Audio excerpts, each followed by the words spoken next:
Hello parents, नमस्ते।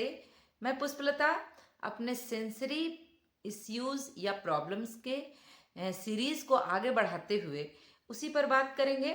मैंने जैसा कि बताया था कि हमारे सेंस ऑर्गन 8 होते हैं। हम लोग सभी बचपन से जानते हैं कि 5 सेंस ऑर्गन है, उस पे हम लोग बात करते हैं, काम करते हैं, या हम लोग साक्षात रूप से उन सेंस ऑर्गन को देख सकते हैं और समझ सकते हैं। तो 5 सेंस ऑर्गन को सभी समझते हैं। 3 के बारे में आप मेरे वीडियोस में देख सकते हैं, लिंक दिया है मैंने, उन तीनों के नाम भी बताए हैं। तो आज तीनों सेंस ऑर्गन में से एक सेंस ऑर्गन के बारे में डीपली जानकारी और उसके एक्टिविटी के बारे में हम लोग बात करेंगे। तो क्या आप ये जानते हैं, वेस्टिबुलर सिस्टम कान के अंदर के भाग में अवस्थित है। ये जिम्मेदार है बैलेंस के लिए और कुछ विशेष बातों के लिए, जैसे सेंसरी प्रोसेसिंग के लिए। ऑटिज्म के बच्चों के लिए बहुत सी परेशानियां पैदा करता है। कोऑर्डिनेशन मतलब आँख और हाथ का सामंजस्य, मोशन जैसे कि गति, कितना तेज चलना है, कितना दबाव डालना है। लेकिन कितनी अच्छी बात यह है कि इसमें कुछ एक्सरसाइज हमारी मदद कर सकते हैं, जैसे झूला झूलना। तरह तरह का झूले का प्रयोग कर अलग अलग तरीके से झूलने से हर प्रकार की गति को बच्चा समझ सकता है।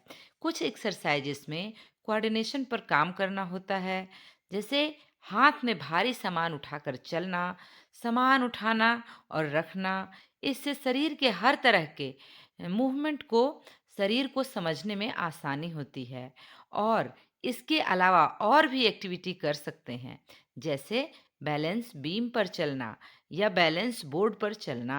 ऑटिज्म के बच्चों में स्विंगिंग, जंपिंग इत्यादि एक्सरसाइज करने से हमारा शरीर धरती के ग्रेविटी को समझ सकता है। इसलिए हमारे बच्चों में आउटडोर एक्टिविटी कराने पर विशेष ध्यान देना चाहिए। और हाँ, किसी भी भारी सामान को खींचना और ढकेलना भी प्रेशर मीन्स दबाव को समझने में मदद करता है। ये सब करने के बाद भी हमें यहाँ मैं यह कहना चाहूँगी कि हर बच्चा एक दूसरे से अलग होता है। इसलिए आपको देखना होगा कि किस कार्य में हमारे बच्चे का इंटरेस्ट है, और उस बात को ध्यान में रखकर खेल खेल में एक्टिविटी करवाएं। और अपने बच्चे को छोटे से छोटे इम्प्रूवमेंट को देखकर खुश हों और उसको सपोर्ट करें।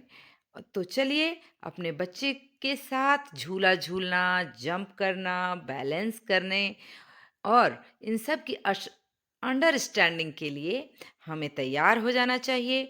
और याद रखें, सभी कोई एक दूसरे से अलग होता है।